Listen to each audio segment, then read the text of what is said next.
چې بچی خپلې مور ته وایي ماله رشته وګوره، هغه مور یې وګرځي بچي ته وایي ګرځېدم خو رشته مې ونه مونده، نو دا بچی ورته وایي دې کور کې چې زما دا خور ده دا ما ته په نکاح که دا خور ما ته په نکاح که که نه ته به بار ولې ګرځې.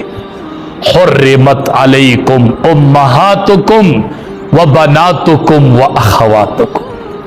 پته ورته نشته چې مور څه ته وایي او خور څه ته وایي. داسې حالت را روان دی. 3 کسات داسې دي چې نه به ورسره الله قیامت کې خبرې کوي، نه به ورته الله د رحمت په نظر ګوري، نه به الله پاک کي او دی له به الله دردناک عذاب ورکوي، نه به ورته الله به ورسره نه خبرې کوي، نه به ورسره الله د رحمت په نظر به ورته نه ګوري او نه به الله پاک کي. 3 کسات احادیث مبارکو کې راځي هغې کې یو شیخ زانن بوډا زیناکار چې د بوډاوالي په حالت کې دی او د بوډاوالي عمر ته رسېدلی دی او دی زیناک د بوډاوالي په حالت کې دی، بوډا دی او د بوډاتوب عمر ته رسېدلی دی او دی زنا کې مبتلا دی. دته به الله ګوریم نه، د سره به الله خبرې هم نه کوي، دته به الله د رحمت په نظر باندې ونه ګوري، د رحمت په نظر به ورته الله نه ګوري، نه به ورسره الله خبرې کوي، نه به الله پاک کې او دته به عذاب دردناک ملاوي. حدیث مبارک کې راځي چې د چا عمر 80 کالو ته ورسي، ځان نه پې سوچ وکئ، هر سړي ته خپل عمر معلوم دی. د چا عمر 80 کالو ته ورسېده او دی لا ګناه کوي او د ګناه نه بس نه کړل، حدیث مبارک کې راځي رب العالمین به دته وایي چې ما ته ستا عذر نه دی قبل. قیامت کې به ورته الله وایي زه دې عذر نه قبلوم، ته د 80 کالو عمر ته رسېدلی وې تا بیا هم ګناه کوله، ته نه پوهېدې، تا ته علم نه و. د 80 کالو په عمر کې چې سړی ګناه کوي الله د عذر نه قبلي په میدان نه دی قبلوم عذر، ستا عذر نه قبلوم ځکه ته د 80 کالو عمر ته رسېدلی وې تا ګناه کوه. چې دی عمر ته بنده ورسېږي نو رب العالمین تېنه حیا کوي. الله وایي ما له حیا راځي چې زه به دله څنګه په اور باندې عذاب ورکړم، ما له حیا راځي زه به دله په اور باندې څنګه عذاب ورکړم، ما له د ده نه حیا راځي. مشران چې ګوري او په لاره تېرېږي د اجړاګانو د کورونو مخې ته به ولاړې 80 نه 90 کاله عمر دی، ورشه د اجړاګانو سره ژوند تېرئ، د 80 کالو ته عمر رسېدلی. د دې سړي عذر الله وی په میدان محشر کې نه قبلوم، د رحمت په نظر ورته نه ګورم، خبرې ورسره نه کوم په میدان محشر. 80 کالو عمر ته ورسېده، دی لا اوس هم دې زنا کې مبتلا دی، دی لا اوس هم دې زنا کې مبتلا دی، دی اوس هم دا زنا کوي او دا ګناه کوي، د ده عذر نه قبلوم. نو هغې 3 کسانو کې یو شیخ زانی دی چې د بوډاوالي په حالت کې دی بیا هم په زنا کې مبتلا دی. یو عمر کې هم ګناه نه ده پکار، خو چې کم از کم سړی داسې عمر ته ورسېږي 80 او 90 کالو ته ورسېږي. زه خو ټولو ته وایم، خصوصا د مشرانو ته وایم چې سړی 80 او 90 کالو ته ورسېږي او د ده په مخ تکه سپینه ږیره ولاړې او دې پسې قینچي رالي او وایي او بلیډ پسې رالي. الله اکبر. بابا تا نه الله حیا کوي، بابا فرشتو ته وایي ما له حیا راځي چې زه به دله څنګه په اور عذاب ورکړم. بابا ته الله نه حیا نه کوي، ستا نه الله حیا کوي، ته د الله نه حیا نه کوي. ږیره دې سپینه شوله او تکه سپینه شوله او نوسي دې د بابا په نوم باندې بولي، نوسي تا ته بابا وایي بابا، او بابا اوس هم د الله نه حیا نه کوي او په ږیره باندې بلیټ یې دی او لګیا دی یې پې قینچي یې دی او ږیره منډی کوي. بابا ته به څه حالت کې الله له ورځي. فرشتو ته الله وایي ما له د ده نه حیا راځي چې زه به دله په اور عذاب څنګه ورکړو، زه به دله په اور عذاب څنګه ورکړو. حیا پکار ده، د الله د ذات نه حیا پکار. نبی کریم صلی الله علیه وسلم فرمایي چې کله د معراج په شپه ختلما نو یو تنور مې ولیدو، دا سر طرف تنګو خلی تنګ او کته عرض او اور پکې بلیدو او بربند سړي او ښځې پکې وو. داسې دی لمبې به برې ته راویشتل بیا به په کته باندې لاړل، لمبې به بره راوستل او بیا به په کته لاړل. ما تپوس وکړو چې دا څوک دي؟ جبرائیل او میکائیل راته وی دا ستا د امت زناکار سړي او زناکاري ښځې دا د هغې عذاب دی. بس یو تنور کې به په بره به یې راویشتل او واپس به تلل، تنور کې به په بره به راتلل او واپس به تلل، تنور کې پراته. دا ستا د امت زناکار دي، دا د هغې سزا ده، دا د هغې سزا ده. نبی کریم صلی الله علیه وسلم فرمایل العینان تزنیان، سترګې زناکاري، سترګې زناکاري دي. وزناهما النظر، د سترګو زنا چې دا هغه نظر دی. په لنډو خبره تاسو ته کوم، مونږ ټول مونځ کوو که نه، چاته د مونځ خوږوالی محسوسیږي، چاته هم نه محسوسیږي. مونځ چې کوو څومره پړماتي کوو، پړماتي مونځ کوو. چې څوک د نظر حفاظت نه کوي دته الله د عبادت خوږوالی نه ورکوي، دته خوږوالی نه راسي. عبادت کې به خوند نه خوند نه مزه به نه. حدیث مبارک کې راځي چې څوک زنا کوي یو خو الله د رزق نه برکت اوچت کی، ختم، رزق کې به برکت نه. دویم الله د مخ نه نورانیت ختم کی، نورانیت د مخ نه نورانیت لاړ شي او د رزق نه برکت لاړ شي. چې څوک زنا کوي دسی پاک دورو عبدالله ابن ام مکتوم رضی الله تعالی عنہ ړوند صحابي په لار را روان او کوم ړوند دی؟ هغه ړوند دی چې د هغه باره کې الله آیاتونه را نازل کړي. عبس وتولى ان جاءه الاعمى، هغه صحابي دی چې هغه باره کې الله قرآن کې آیاتونه را نازل کړي، هغه را روان دی په لاره. یو طرف ته عبدالله ابن ام مکتوم دی، بل طرف ته د امام الانبیاء بیبیانې دي. بیبیانو داسې وکتل، نبی علیه السلام ورته مه ګورئ، عبدالله ابن ام مکتوم را روان دی.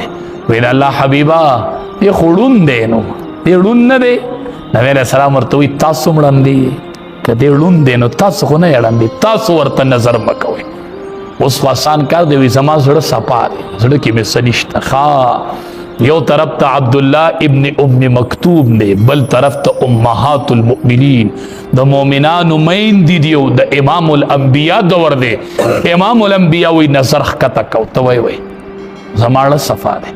نه، د زړه صفاوالی دلیل نه دی، دا نظر غلط نه استعمالو. د سترګو زنا شروع ده، د غوږونو زنا شروع ده، دا دواعي د زنا دي.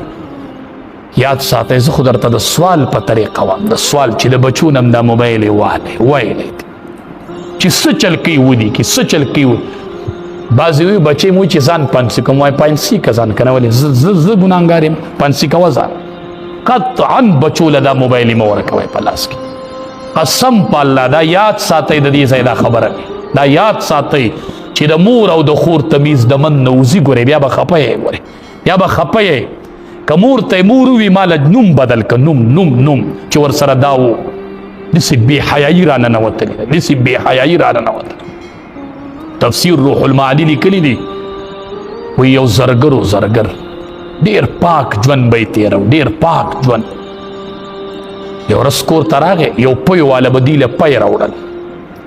یو ورځ چې کور ته راغی نو بیبي ژړله. دی ورته ته ولې ژاړې؟ بس خفه یم. ولې خفه یې؟ وی دا پی واله چې مونږ له به یې پی راوړل د 100 کالو نه وړوکی د دې سره لوی شوی. وی نن چې ما له پی راوړل نو زما دا لاس یې داسې ونیو د شهوت په خیال، بس جړا راځي. دی مونږ کره راکوټې لوی شوی و، نن ما لاس داسې ونیو، زه پې پوهېدم په غلط خیال یې راله لاس له زور را، بس اوس جړا راځي. دا زرګر خپلې بیبي ته وایي بس ته مه خفه کړې، دا ستا ګناه نه ده، نه د دې پی واله ګناه ده، بس دا زما ګناه ده. وی څه ګناه ده؟ وی نن ماله یو زنانه راله، بنګړې ګوتۍ مې ورته په لاس کو، نو ما ولم په لاس داسې زور، بس حقه قرض و الله نن زما د کوره ویستم، دا قرض ما ته راوړه، دا ما ته قرض راورسېد. زه هم که هغې بې حیایي خورۍ دي، خو ته چې ورته ګورې دا د چا خور نه ده، دا د چا مور نه ده، دا د چا لور نه ده. ته خور نه لرې، ته مور نه لرې، ته لور نه لرې، ته ولې دې ته داسې ګورې؟ او دا ګورئ یو قرض دی، الله به ستا د کوره وباسي، ستا د کوره به الله دا قرض وباسي. دا قرض دی، قرض د رزق نه بې برکتۍ ختمیږي، د چهرو نه نور ختمیږي. ماشومان کنټرول کو، په لنډو خبره دا ده. نو چې مشران پې لګي نو کشران سړی څنګه کنټرول کړي؟ نو چې مشر یې ګوري نو کشر ته څه ګناه ده؟ چې مشر یې خپله نه ګوري نو کشر به کنټرول کړي. د بې حیایۍ یو سیلاب راوتلی دی، او راغلی دی والله علم الله دې تینا زمونږ حفاظت وکړي. بس بے حیايي راغلی دا، بدامني راغلی دا، بدامني راغلی دا، بے حیايي راغلی دا. حیا اوچتېږي د معاشرې نه، حیا اوچتېدو والا ده، حیا اوچتېدو والا ده. او اذا فاتک الحیاء فافعل ما شئت، چې کله د سړي نه حیا پورته شي چې څه کوي نو بیا دې کوي. بیا خور او مور او لور نه پیژني چې کله تینا حیا پورته شي. او بعضې ملکونه شته دی راسي، شته دی راسي. اخبارونه وګورئ ښه، شکر دی چې د ملک کې چېرته علما دي، شکر دی، شکر دی الحمدلله چې څه نه څه علما دې ملک کې شته او څه اختیار لاس کې شته چې د قوم ته لږ دا په خپله خواهش خو تقریرو کې داسې ملکونه دي چې د جمعې په ورځې عالم په منبر کینی دله به لیکلي چټۍ راځي، دی ځان نه تقریر نشي کولی. شکر دی چې دا اختیار خو شته دی چې دا علما خو د قوم رهنمایي وکړي. اخبارونه وګورئ، داسې اخبار پکې شته چې بچې خپلې مور ته وایي ما له رشته وګوره. هغه مور یې وګرځي بچي ته وایي ګرځېدم خو رشته مې ونه مونده.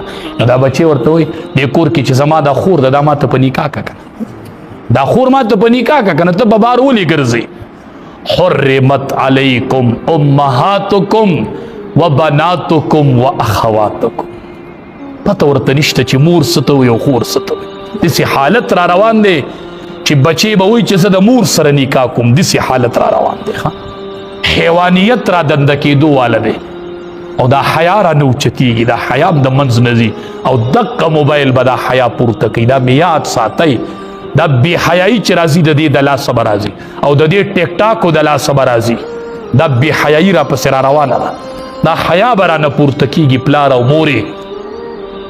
د حیا هغه یو دور و چې بچي به د مور په مخ کې خبرې نشوې کولی، بچي به د مور په مخ کې خبرې نشوې کولی، بچي به د پلار په اظهار نه پخپو کو، بچی به د پلار په مسله نه ودرېدو. دا زما د بابا جان مسله ده. او داسې دورو امام ابو حنیفه رحمت الله علیه وفات کېږي، بچي ته وایي بچیا دې کمره کې درنه چېرته ګناه ونه شي، دې کوړګۍ ته خیال کوئ. دی ولې بابا جانه بچیا دې کې مې دومره پیرې قرآن ختم کړی دی چې ما نه ییر دی چې څه وسلمه قرآن. شته داسې یو مشر یو بابا شته چې بچو ته وایي بچو ګورئ که زه نه یم نو دې کمره کې ګناه ونه کوې، ما ډېرې پیرې په دې کمره کې د الله کلام ختم کړی.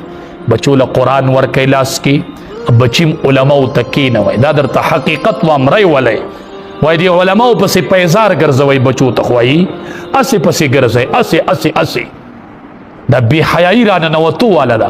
وایي ونیسئ د علماو لمنې، ونیسئ. دا د انبیاو وارثان دي. چرې به ستا بچي ته غلطه ښوونه ونه کړي، چرېم نه. زه چې په کوم منبر ناست یم، په کومه مسله ودرېږم، دا مسله د امام الانبیا مسله ده. دې نه زه غلطه ښوونه نه کوم، دا د غلطې ښوونې مسله نه ده. بچي به هم د دې نه برابرېږي او دقه یو حل دی بچو نه موبایل والی او د بچو جوړ د علماو سره پیدا کړي. بچي علماو له راولئ. نو تاسو د علماو نه تروئ نو چې پلار یې ناست یو پوسټ ورکړي او د عالم تصویري او پګړۍ په سر تړلي او پلار یې هغه په خر پورې وتړي. بچی وي پلار مې تصویر ورکړی، بچی شعر کړي.